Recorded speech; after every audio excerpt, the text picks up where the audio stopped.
don't wait until applications open senior year to be like, okay, now it's time to think about college, because there are so many little puzzle pieces that all have to come together. And sometimes you don't have time to put them all together when you want to have everything in an application submitted before the November 1st early deadline. Welcome back to the You Need a Counselor podcast. This is a show presented by Heart and Solutions Counseling Agency. We release new episodes every Sunday at 5 p.m. Central and encourage you to batch up that laundry, put away the dishes, plan for the week ahead, or do any other task that might seem daunting while you give our show a listen. You might just be encouraged to call your therapist, connect with this week's guest, or seek out those services you've been considering for a while but haven't made the commitment to yet. If you are in the state of Iowa and are in need of mental or behavioral health counseling, give us a call at 1-800-531-4236. Enjoy the show.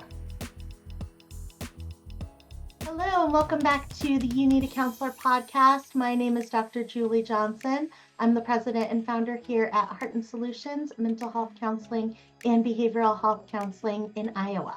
And I'm Chrissa Hunt. I am our Vice President in charge of the Behavioral Health Department. And this is our podcast, You Need a Counselor. So we are designed for people curious about counseling, but have barriers keeping them from experiencing the benefits of counseling. Our mission is to share stories about counseling, good, bad, and indifferent, and spread the message that everyone can benefit from mental health and behavioral health counseling services.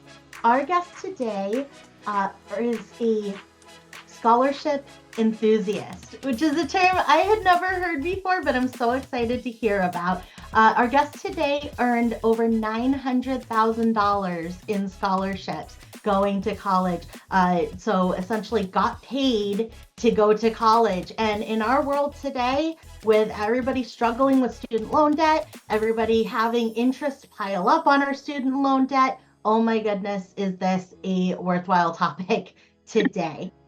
So we have Christen Arafeh here. She is the founder of Crescent City College Consulting, where students and their families can learn the tools that she was able to use to pay for her own college through scholarships and really take ownership of that college experience and paying for college experience. So welcome, Christen. Thanks for being here. Oh, I am so excited to be here. Thanks for having me. Absolutely. Okay, now, so I'm picturing you in high school getting ready to look at colleges and start that scholarship process. How did this start for you? I knew as a high school freshman that I wanted to go to college, but I also knew that like my family's financial situation was in no way could afford tuition. Not even community college, nothing of the sort. So that's when I kind of started brainstorming, like, so what are my options? And so as a freshman, I like went through the gymnasium for my first ever college fair, and the word scholarship just kind of stuck out at me. And I didn't ask any questions. I didn't do anything. I just went home and I started applying to scholarships as a freshman blindly. And I won my first scholarship as a high school junior. And when I won that one, it kind of lit a fire inside of me. Like, if I can win one, I should be able to replicate this process and win more than one. And so I sat down with a few English teachers and I'm like, listen, this is my goal. Can you help me? And I think I just asked the right people. And I had teachers help me with essays and point me in the direction of some scholarships that they knew about. And so when I graduated, and I'm walking across stage to get my diploma, my high school announces how much money and scholarships students won, and I had earned over $900,000 in scholarships. And so what that looked like, it was a few full ride scholarships to institutions, some partial scholarships to some institutions, some big name national scholarships like Horatio Alger, Coca-Cola, and Walmart, some small local scholarships like the local sheriff's department and our local garden club, and then some random internet scholarships in between. So ultimately, I chose a local school that I had a full ride to, and the majority of those outside scholarships would send their checks to the school as a scholarship, and at the end of each semester, however much money was in my account, the school would reimburse me a check for, so essentially paying me to go to college. That is amazing. That is a lot of money. What was some of the advice that people at the school, like your English teachers that you reached out to, what was some of that advice they gave you to kind of help get started and to win all of these scholarships? Step one is definitely start with a resume. Whether you're a freshman or a senior or you're 40 years old and still looking for scholarships, as myself, I'm not done. My goal is $1 million scholar. Like I just want to be able to say that I've earned $1 million. So I am still further pursuing my education and looking for scholarships to fund it. And so the very first step is the teachers would say like, well, you need a resume because it's easier to apply for these scholarships when you can literally copy and paste something from your resume into the application. There is no calling mom, what year did I join that Girl Scout club, or what was the name of that coach? Like there's none of that. Once you have it written down one time, you can just continue to use it. A lot of scholarship applications and college applications ask for a resume. So having it up front in the beginning, it was like an essential piece of the puzzle that worked. Also, community service. I think a lot of students overlook the community aspect of it. You think college that you have to, be the track superstar with nothing but honors and AP classes and a 4.0 plus. And the truth is, that's kind of far from the truth. A lot of scholarships, the organizations that provide scholarship money, they're philanthropists. So they like to give back to people that they see giving back, where sometimes the grades aren't a part of it. Financial need is not always a part of it. They really just want to see you clock those community service hours. So when you start as a freshman and you really see the types of scholarships, that the big dollar scholarship, the ones that you really want to win and what they require, then you start to build your own little portfolio of community service and teacher recommendations. And then when you wait until senior year, you've kind of like lost a lot of the important time to build that portfolio. I love that. The starting early, it sounds like really is so key. And starting with that resume and having the intention, you even as you were describing how you did it, you said, this was my goal. And I shared with other people that this was my goal. And they came alongside and helped me. And I think that's so important. And what a great tool for parents to be able to say, okay, maybe I can't pay for my children's college, but I can teach my child how to create a resume because I can Google how to create a resume, and how important that piece was. And having the framework of that resume really sounds like it allows you to then go, okay, what's maybe missing on in my resume, right? Like maybe I have a ton of academic stuff, but maybe I don't have a lot of extracurriculars, right? Maybe I can start playing an instrument. Maybe I can start volunteering somewhere to maybe round that out a little bit more, maybe attract other types of organizations. So what a great, hands-on tool. Yes, I've been working with a student. A lot of parents will ask me like, well, when should we set up our first meeting? And it's really like, it's never too soon, right? Like college is truly an investment. So the longer you spend thinking about it and planning for it, the better you'll be in the long run. And for a lot of times it's easier for students to see, okay, well, school A might cost X amount of money and school B costs Y amount of money. And when you see those figures and tour the colleges early, it starts to like financially make sense. And so I work with a lot of students who like they think their heart is set on a particular school because they're a legacy student and grandpa went and mom went, and that's just what they've worn the shirt since before they could walk, and that's where they think they want to go. And then when it really comes down to like seeing financial aid packages come in and the cost of what you could be paid versus what you will have to pay out of pocket, which can sometimes be significant, I see a lot of students change their mind. Absolutely. So it's not too early so you were a freshman. So if people have middle school age children or even elementary school age children, it sounds like it's not too early to be thinking about those things. My daughter just got into a ballet performance, right? And it's like a national thing. And I thought to myself, I need to make a resume for her. She's 8, okay? But I said, you know what? She's donated her birthday. Like she doesn't accept birthday presents. She's donated her birthday every year to a different organization. And then I got this ballet thing and I said, I got to put that somewhere just so that maybe I'll get in the habit of tracking that stuff and helping her do it and helping her see that no, these things do matter. Even though you're 8, they do matter because you're building upon those. And yeah, we're not going to submit that your 8-year-old stuff maybe to colleges, but just getting in the habit of putting it there and having a place. Now, is 8 years old too early to start that? So, did you know there are scholarships for students as young as kindergarten? Right. And sometimes they're titled scholarships, sometimes they're writing competitions, sometimes they are art competitions, right? Have you seen like the scholastic, sometimes oratorical competitions? And so starting them young to look for these opportunities, complete the applications for these opportunities, like writing a short story, like whether they win or lose, it's kind of just part of the game. And so it is never too early to really start considering college and working towards those applications, is what I like to say. And you say, like, oh, it's not like your 8-year-old stuff will submit to college, but another service that I offer is helping students write those 650-word personal statements for those college applications. And more often than not, students are writing about something from their childhood. So when you said she like donates her birthday money, I was thinking like, ooh, that would actually be like a really good college essay. Like the different organizations she's helped and like how she looked forward to it. How did she tell her friends? Like that's like a compelling story in itself.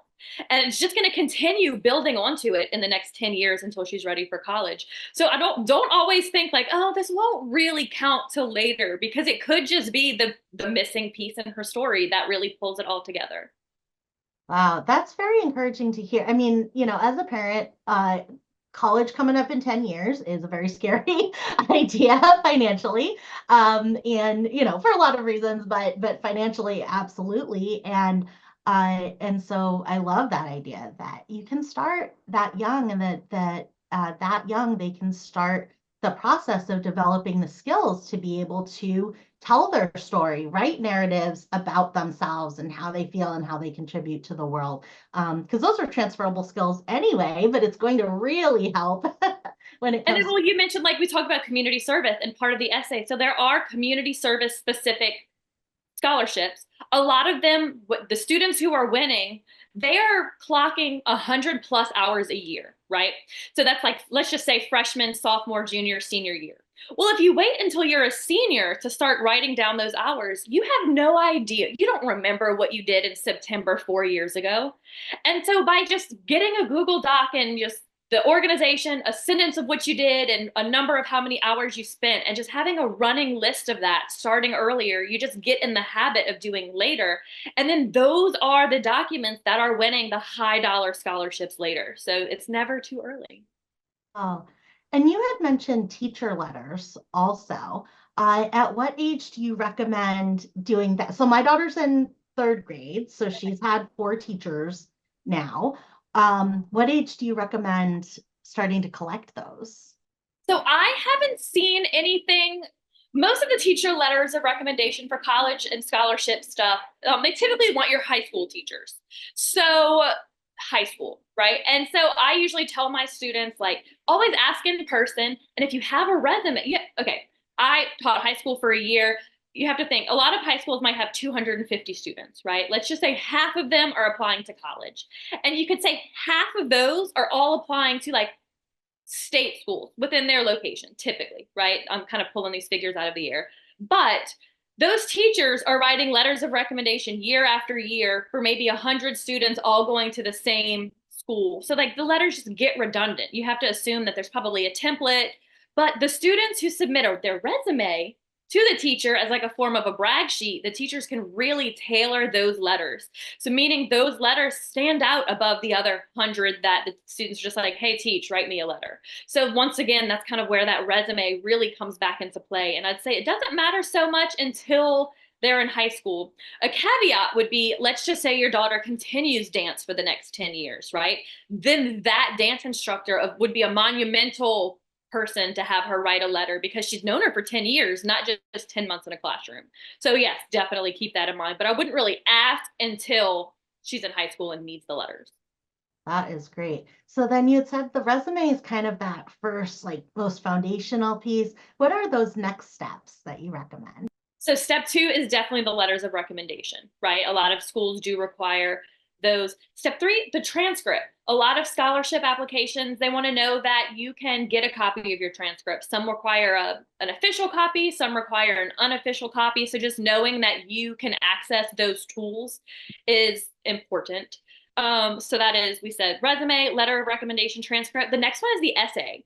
And I know that's usually like the biggest headache, anxiety riddled piece for students, right? Like nobody wants to write essays. And so, but the students who can put together a compelling story about like who they are and why they are working towards this big goal of theirs, those are the students, like you can tell when a student is writing an essay that they want to count for something versus an essay that like, oh, I just have to get this out of the way. So I actually was working with a student last week and they like passed me their essay across the table and I like started reading it and I'm like, how long have you been working on this? They're like, oh, I threw that together in 30 minutes and I passed it across the table. I'm like, I can tell. So we are going to have to rework this a little. You know, like if you didn't put your 100% into it, no one's going to want to put their 100% into reading it. And we have to think admissions people, the scholarship people, they are reading dozens or hundreds of essays. And so if your first few sentences isn't enough to make them want to continue reading, they're just going to push it aside and move on to the next one. So I really think the essay is one of the most compelling parts of it. And one of my biggest tips there, it's not always what you write about, it's how you write about it. So I often say like, is there something that has happened in your life, that an experience you've had, something you've seen, done, heard, that is unique, that not many other teenagers could write about? And usually you'll see a light bulb go off. Oh yeah. You know, and so Common App does give you 7 prompts to kind of like spark your thinking. But I find that those prompts, I often have students like, don't just tell me about what you did in band. Don't just tell me about the soccer regional championship that you lost.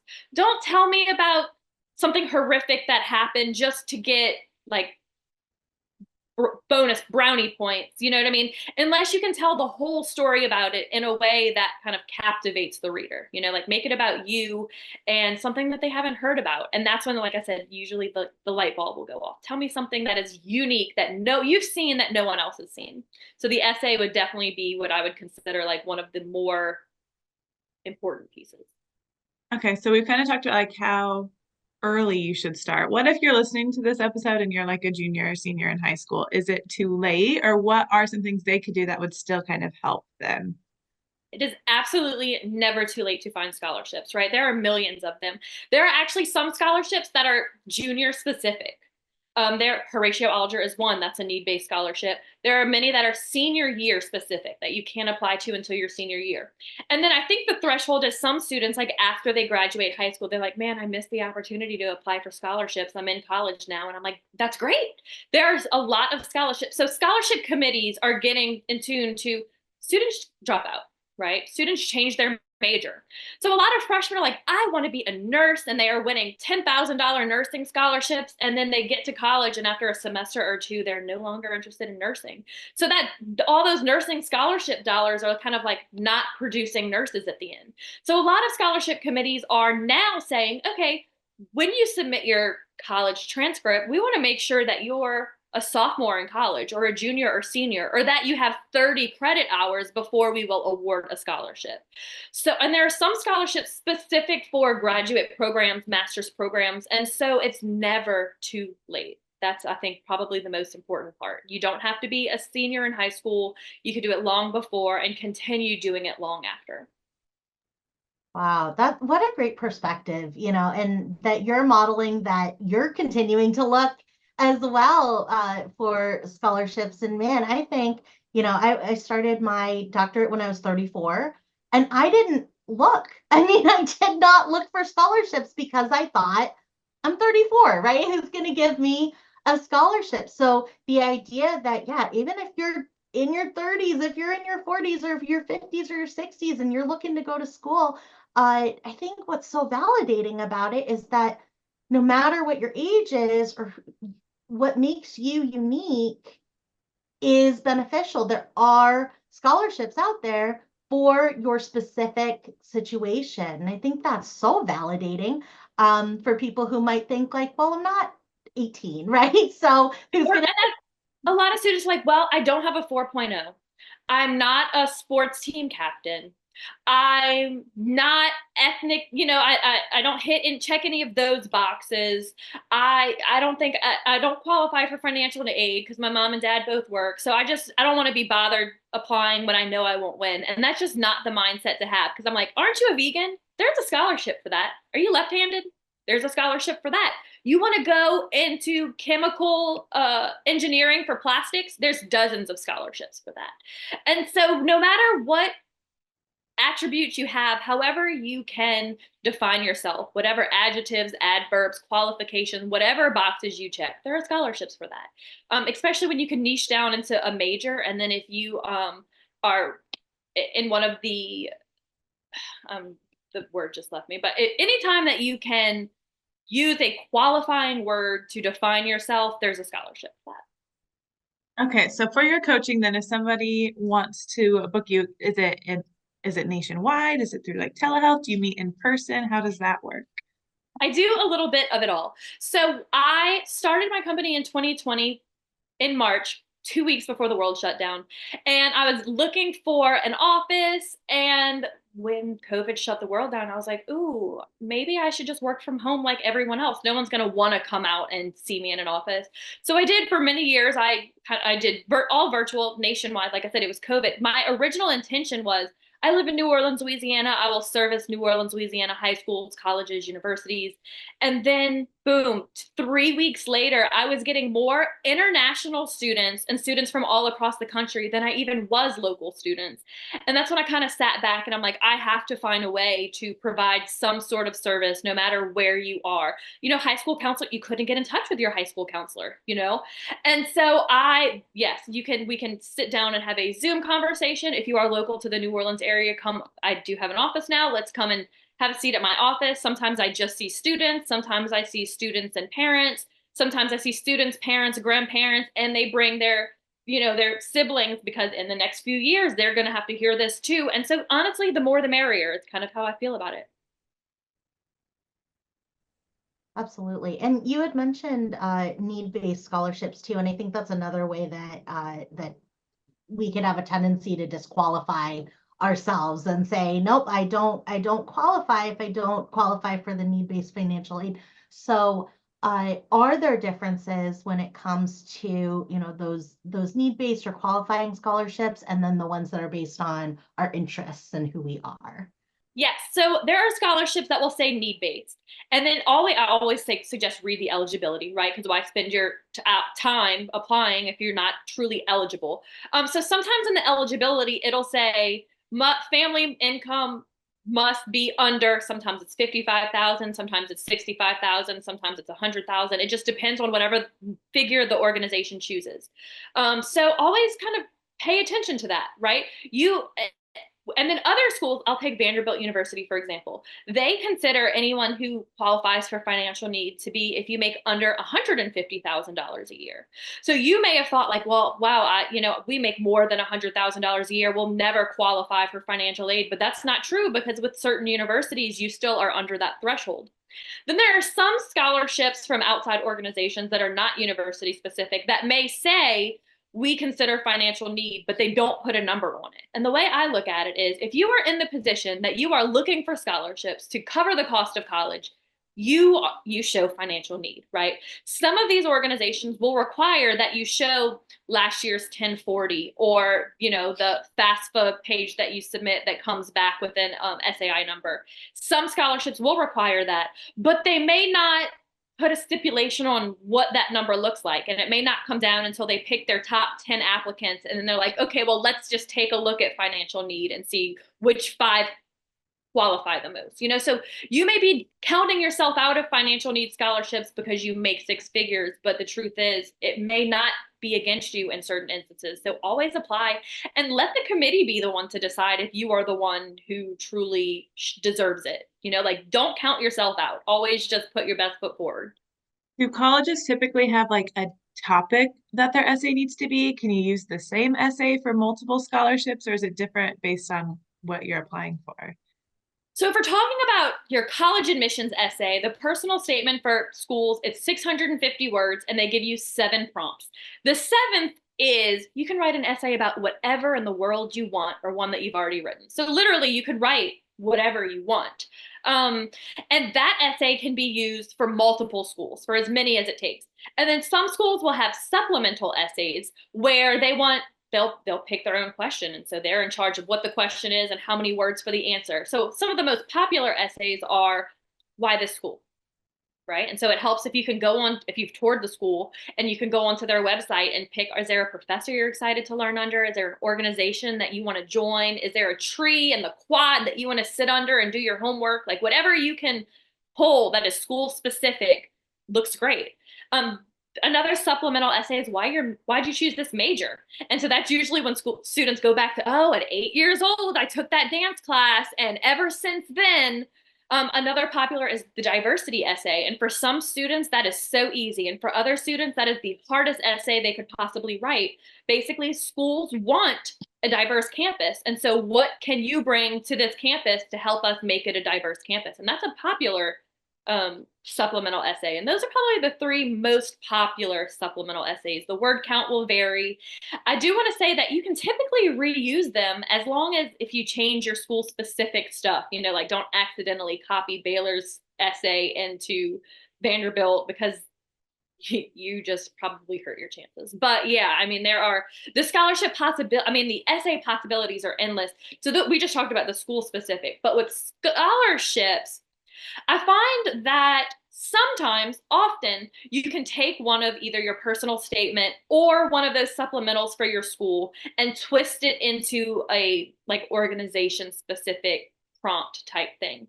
But sometimes they want something new. Like there's one about digital privacy, and they want 140 words, so short, sweet, and to the point, about what can you do or what can you teach others to be safe online. And you probably don't already have an essay about that, right? And so it really just depends on, like I said, if you're going to give money, you get to decide what you want people to submit or write about. And so I think it's just important to keep in mind that you can typically reuse a ton of essays, but sometimes you're going to have to start from scratch. Absolutely. Can you talk a little bit more about the diversity component? Because I think when I think about that for my daughter, I think about, okay, she's half Korean, so it's like a little bit easier, right? Like, okay, she could talk about Korean camp in the summers, she could talk about that kind of stuff, right? But or she can talk about being half Korean and half German. But for a lot of people, I think that can feel like disqualifying also, and going like, well, I'm Caucasian and I grew up in the Midwest in a middle class family. Like, what can I bring to the table? So could you give us some examples that maybe people might not think are diversity, but really are? Yeah, and so I really want to just showcase, like, this is why it's important to not wait until junior and senior year to start considering, like, oh, what would I even put? Like, I have nothing. We have a blank slate. I have nothing that I could pull from. Whereas if you're starting to think about it, then you're like, oh, remember that time at Girl Scout camp where we did so and so? And so it's hard for me to pull from your life experiences because I don't know what you've seen or done. But anytime that for diversity, if you feel like you are not a minority, there is nothing super diverse. I like students to think of a time that they were intertwined in something where there was a diverse group of people, whether it be a vacation or a sports team or, whatever it could be. And some people are like, I still have nothing. And I'm like, okay, well, we need to take the next month or two and find an instance that you can put yourself in a diverse situation. Because if you've made it this many years and you have not yet found yourself in a diverse situation, we have another problem on our hands, right? And so I think that, yes, so once again, it's kind of like, don't wait until applications open senior year to be like, okay, now it's time to think about college, because there are so many little puzzle pieces that all have to come together. And sometimes you don't have time to put them all together when you want to have everything in an application submitted before the November 1st early deadline. Absolutely. So somebody could, even if they were starting in their freshman year and starting to kind of think about this and what am I going to put for that essay? They might, do a volunteer trip somewhere where there's another language spoken, maybe, or go to a different part of the country on a volunteer trip or something like that, Yeah. and then be able to say, oh, I thought I wasn't diverse because everybody around me is in a similar situation. And then when I went somewhere else, I realized, oh, when I'm there, I am I do bring a different perspective and background and all of that. So I think that's a great point of it can take that planning ahead Yes. piece. So how much time, so you started in your freshman year, and how much time would you say that you spent kind of overall earning that $900,000? Like if you had to put it into So hours. almost all of that happened in those 4 years before I went off to my undergrad. And I never had someone that I sat down with that I was like, can you read these documents? And looking back, like I said, for example, Vanderbilt is a school that if you make less than $150,000, there are meets needs schools. So they will like meet your need and pay the rest. And so I think that's important to know because you think, oh, I'm going to have to pay so much at some of these schools you will, but at many schools you might not have to be. So once again, that's why, well, if you started early and did some school tours, you would have had that information, right? And so I think I forgot your question. I went off on a tangent. Maybe how many hours how much time and energy this took. So as a freshman, I used to go sit at my mom's office because I didn't like to sit at home by myself when she was working on like holidays and summers and stuff. And I would literally spend 8 hours a day sometimes just like filling in scholarship applications.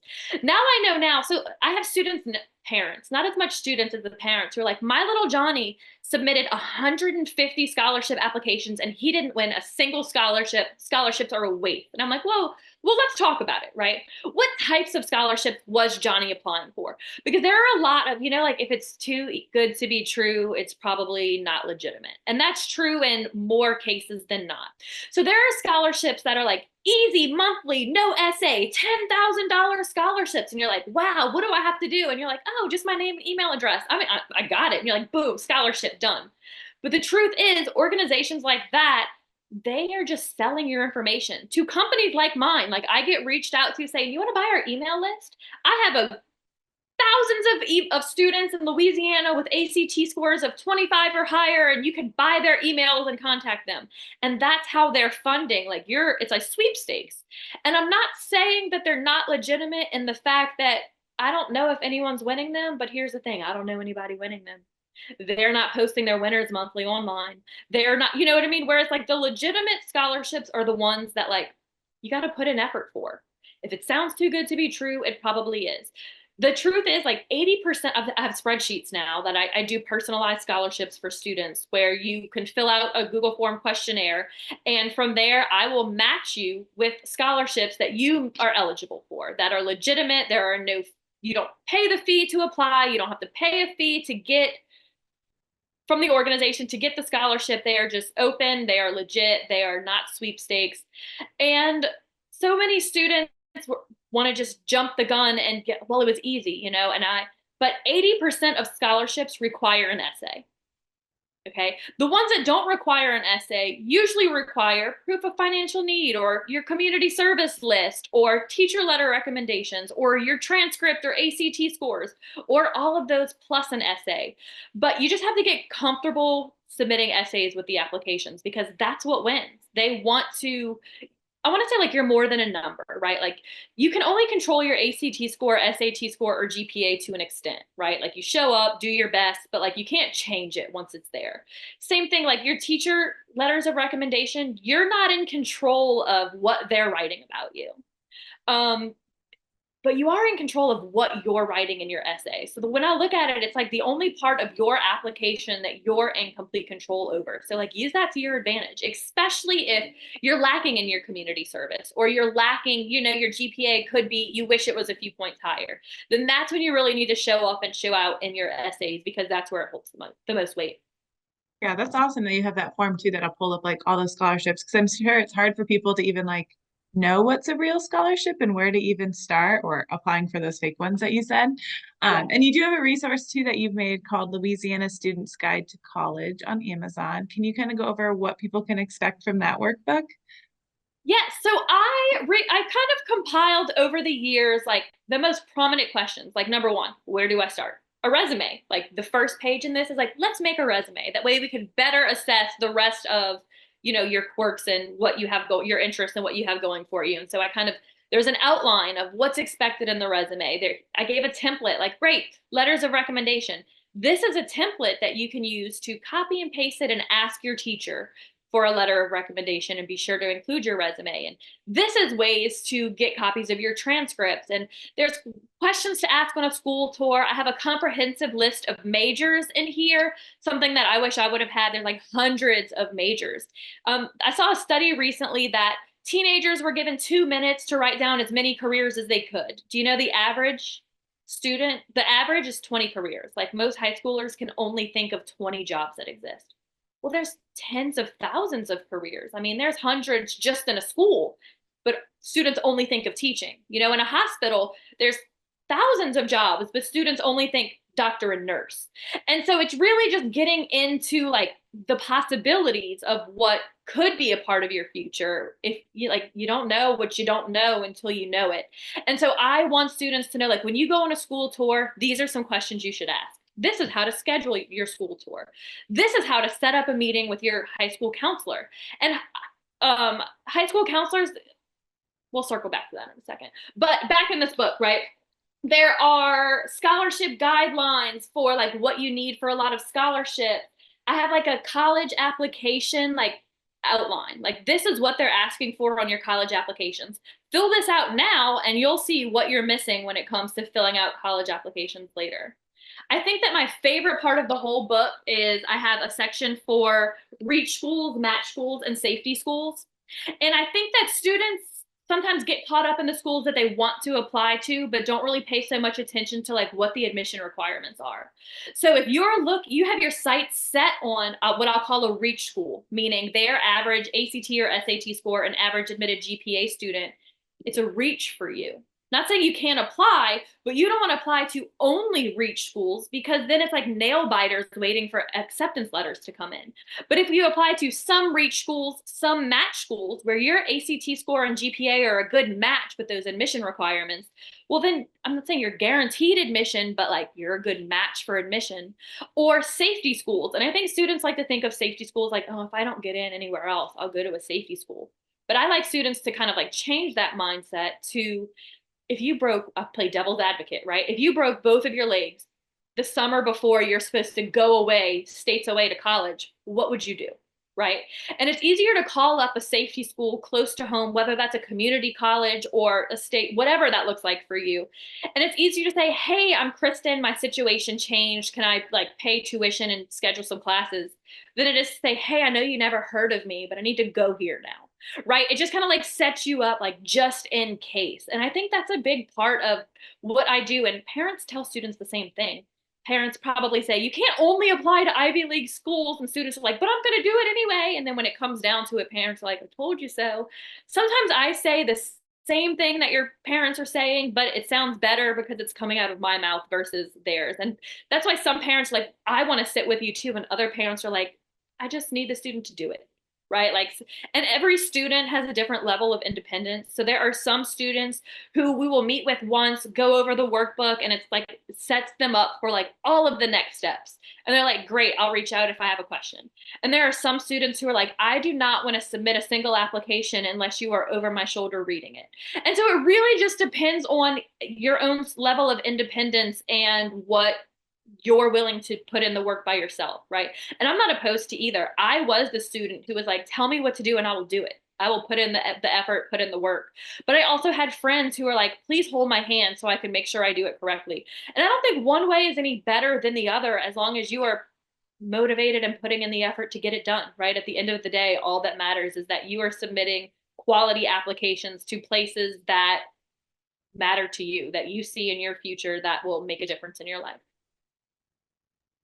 Yeah, that's a great perspective. So my 8-year-old is obsessed with one college. She wants to go to Juilliard in New York. That's like that is her dream. We've done the virtual tour online. Like she's I like, will love you it. take me there so I can see it? She's obsessed with it. And part of it is she's 8, right? So she doesn't know very many other Heard of colleges. it. Now it's a But dream, right, right? Yeah. exactly. But at the same time, I love the idea of those conversations of, okay, yeah, absolutely. Like work towards that. Like we're moving that way, but we're also going to think about what if and what if, and in those situations, what are we going to do? So I think thinking through those contingencies is so important, and I think that's something I'm definitely going to take away from it too. Is like talking about, because as a parent of an 8-year-old, right? And I'm thinking about, okay, at like 9.5 more years, right, before I'm gonna have to do this financial thing. Being able to think about that stuff now and exposing her to different colleges now. My hope is that maybe she won't have as much tunnel vision towards, right, that one Yeah. particular school. Well, and I Uh, always you don't want to put all of your eggs in one basket. Like there's yeah, no worse feeling than opening up a rejection letter to college, right? Especially when it was like your hopes and dreams. So yeah. like the goal for me is like I want you to pick 3 schools that you want to. You only love one school right now. That means you haven't seen enough of them. So let's go find some more. And I think students like you get hyper focused on a single university, but the truth is you have to think about high school, right? Most students, the majority of America, goes to the closest public school next to their house, right? The one that your bus can get you to. Some students, their parents pay, and you go to a private school, and it's still not usually too far from your house, right? It's still like within the realm of some students, their parents pay significantly more, and they go to boarding school far away, right? And so you want to kind of cover each base, right? Like you want to know that you could go close to home or you could go a little further or you could go far away. And so I think that finding a good balance of a few schools in each of those baskets, you know what I say, a few reach schools, a few match schools, a few safety schools, a few public universities, a few private universities, a few big schools, a few small schools. My personal I I'm a suck up. I like my teachers to know who I am when I walk in the door. I like to have questions answered. I will sit in the front desk so that you see my hand raised. And I went and toured a state school. All my friends wanted to go. We like as a group, all of our parents drove 2 hours away, went and toured it. And when I walked in as a biology major, like walked into the science lab, and it's stadium seating, 350, and I was like, but my teacher won't know me. Like I knew that like that is not the best learning environment for me. I want to walk in the room and say, hey, you know, and so I found a school that had that vibe, you know what I mean? But I wouldn't have known that if I wouldn't have toured the school. And so I think some people like the idea of a school more than when they actually step foot on campus. And so yeah, definitely just tour some schools. I too was a dancer, so funny you say Juilliard. In the back of my mind now, like looking back, I was like, I wish I would have applied to Juilliard. I was not a professional dancer. I would not have gotten in, right? I'll start the conversation with that. But like, what was stopping me from applying? Like it's almost like bragging rights to say, like, I auditioned, and maybe I would have been accepted, like, and whether you go or not is one thing, but like, don't hold yourself back. Like, dream big and reach for all of them, but have a bunch of, I don't say a bunch of dreams, but like a bunch of options. Like, keep your options open. So when I was maybe 2 years out of undergrad, I applied to Yale and I got accepted for a program. I did not go. Like people don't know this about me. But doesn't it feel good, just like bragging rights that you It did? feels good to have applied, because I was like, there's no way I'm going to, like, I had taken like the MCATs and it was like not good at all. Like my scores were terrible, right? So but I remember doing that and going, I'm probably not going to go. Like we did the parents' night, we did all the stuff. Yeah. I was like, I'm probably not going to go, but I just want to see, if I could do that. And so what I love about what you're saying is like expanding that thought process, because, here and I lived in New England, right? So I lived close to Yale. It wasn't like, oh, what is that? Like I knew it. And so but now I live in Iowa. And, so if my daughter hears Harvard or Yale or something like this, she's just not going to have context for that. And so we can discredit ourselves and we can say, no, there's no way I'm going to get in. So I love what you're saying about like, no, that's your reach school. So you got to do those anyway. Pick the ones that excite you and try it. And you've got your safety schools, you've got your mid-range schools. And so I think that's such a great perspective. So how much scholarship money now? I would imagine that the families that are working with you, they're not all getting $900,000 in scholarships. So how much would you say is pretty typical if somebody really does the work and works with the coach and does the research? What would you say would be a typical expectation? Yes. So I have some students who will do a personalized scholarship search, get their list of scholarships, and then never open up the document again, right? Never apply to one, never. And I have other students who will like weekly click the next one and apply. And they're like, my goal is just one a week. If I do one a week, I will get through the entire list. And that's the mindset that wins scholarship money. And so just this past year, right? So these are two incoming freshmen. They just started school this month, right? And one parent reached out and said, Christen, my daughter only owes $140 to go to an out-of-state four-year university, and that's for her parking pass. Like, her scholarships didn't cover her parking pass. So our first year will cost us $140. And how amazing is that, right? And because you think, oh, you want to stay in state to get the cheaper tuition, and she still knocked it out of the park, right? Another student of mine, he did stay in state, and his mom said his fee bill for this semester was $27.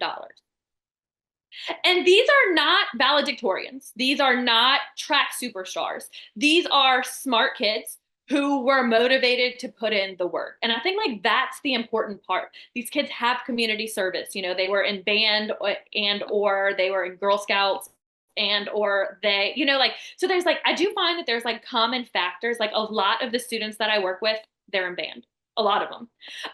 And not that you have to be in band, it's just that seems to be like the trajectory, I guess. And so find what you love and stay with it, and it'll continue to follow you. So what advice do you have then for somebody listening who is in the process of applying, doesn't have a lot of like volunteer experience or a lot of things even on their resume? What kind of things could they do to kind of get started and like looking for places to volunteer or adding those things to their resume? Yeah, so I always say find something you do that you like to do. Like if you like animals, look at your local animal shelter. If you don't like animals, don't do that, right? Like if you like to tutor small kids, like if you're great in math, maybe you could tutor some small kids in math, right? Or caveat, like I'm going to change around now. I always think it helps your application if you can volunteer doing something that you plan to do in the future. Does that make sense? So like a student that I'm working with right now, a Cohen, he's towards the top of his class, one of the top students in his class, I believe. And when we sat together at the end of his junior year and took a look at all his stuff, we were like, man, you've hit all the boxes, but you don't have enough community service. Like, let's talk about what we can do. So I gave him two suggestions. He was kind of unsure. Do I want to do law? Do I want to be an eye doctor? Like he didn't, and most students don't know, right? And those are two completely different pathways. And so I said, okay, well, do you know a lawyer? Yeah. I'm like, well, go ask if you can job shadow him for a day. And do you know an eye doctor? Yeah, I wear glasses. I have one. Go ask if you can job shadow him for a day, right? And so then your job shadow, which could have just been 2 or 3 hours, can either turn into a whole day. It could turn into an internship, which is usually like a more scheduled, you have to show up and do certain things. It could be more volunteer, or it could turn into like a part-time paid job. And not one of those hold any more weight than the other. They all look wonderful in the eyes of admissions. So just reach out to somebody that you know in that career field. So he did. And ultimately he's like, I want to be an eye doctor. Great. And so now he has like a little internship going with his eye doctor. And so that was like one. And then the other idea that I gave him that he took and run with it, and I couldn't be more proud, is he is a musician. He's in band in school, and he taught himself to play a lot of instruments.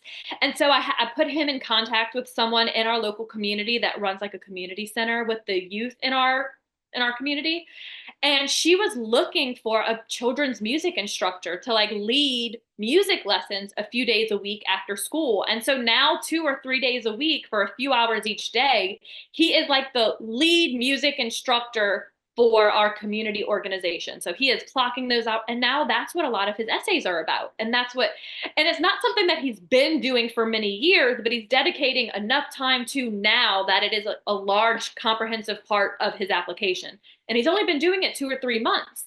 And so, like I said, it is never too late. You have to see where the gaps are and then think about ways to fill it, right? So he liked music, and I was like, I know a lady that's looking for somebody to help with music, and I made that connection. He was deciding which career field really should he apply, because when you're applying, you're typically applying under a certain major. Well, are we doing pre-law or history or political science, or are we doing pre-med? Like they're two very different aspects, and it definitely helped him narrow down where he saw himself in the future.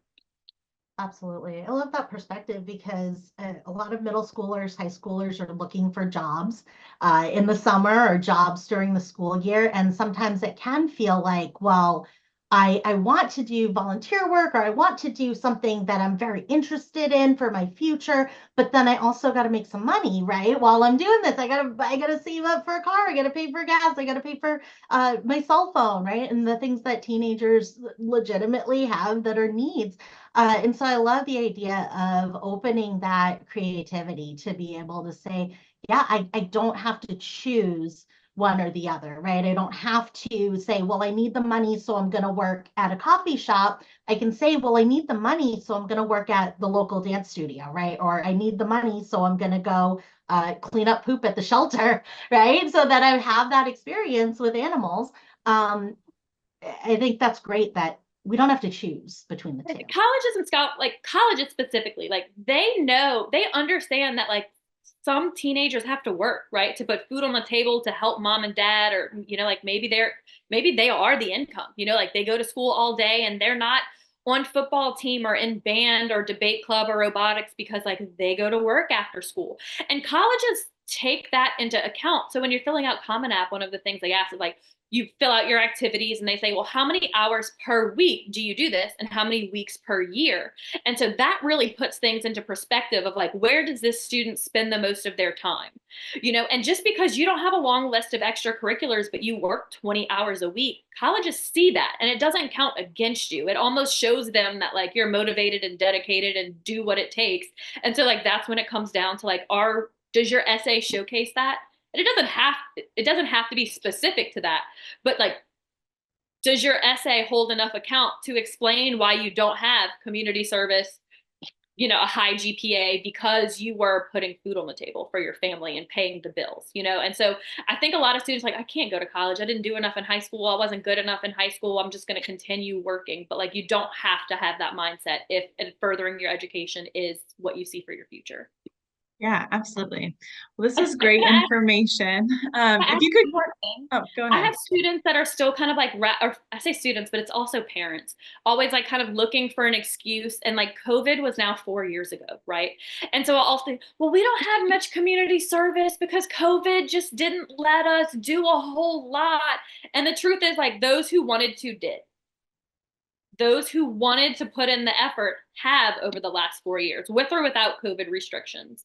And I think that's important. Like if you're looking for an excuse of why you don't have community service, like you can always find an excuse, but I want you to know that you're applying against people who don't have excuses, who found a way to put in the work. And like when you really sit and think about that, you're like, okay, I guess my 4 year ago COVID excuse isn't a good enough excuse now, So yeah, I just wanted to add that. Online opportunities and even like going down to parks and picking up trash, things like that are things that you absolutely can do. Making goodie bags for the homeless in your community, a blanket drive, a food drive, or collecting blankets for like there's so many things you could have done that using something from 4 years ago as an excuse, it doesn't cut it anymore. Like we're kind of past that. Even during COVID, in the thick of it, the students who wanted to did.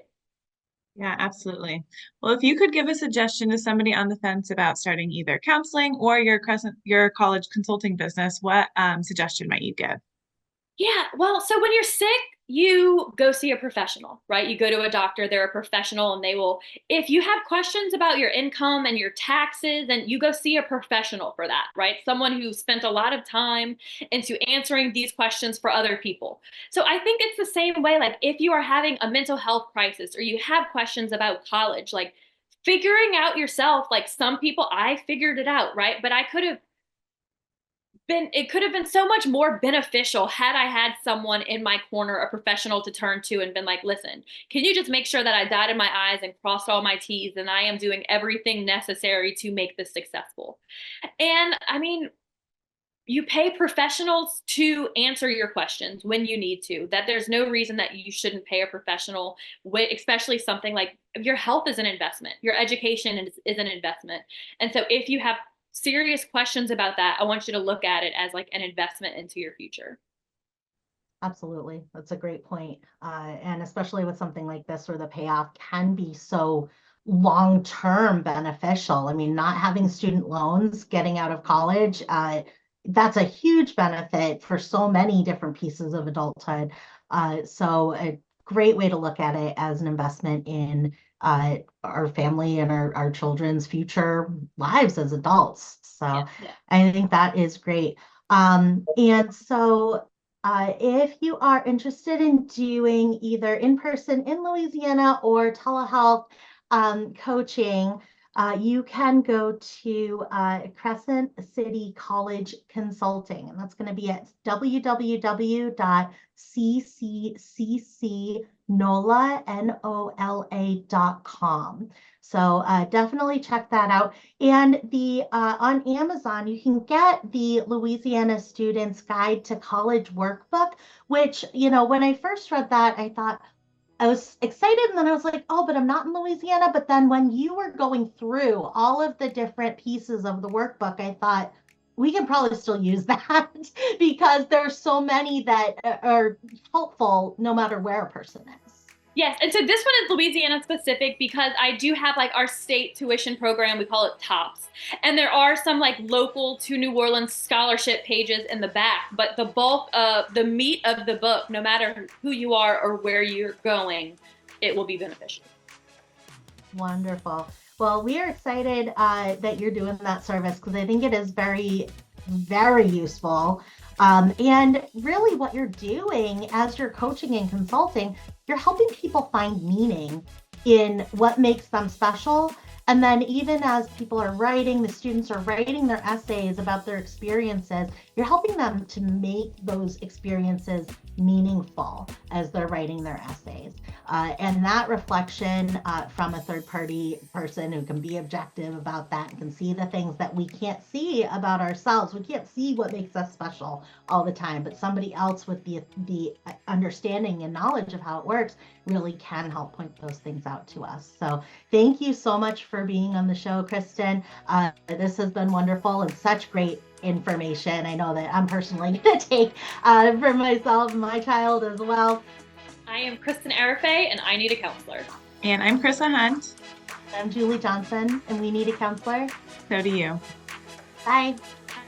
Thank you for listening to the You Need a Counselor podcast. We are so grateful that you're here. Now, we want to hear from you. Text us or give us a call at 515-650-3231. You can also find and connect with You Need a Counselor on Facebook and Instagram.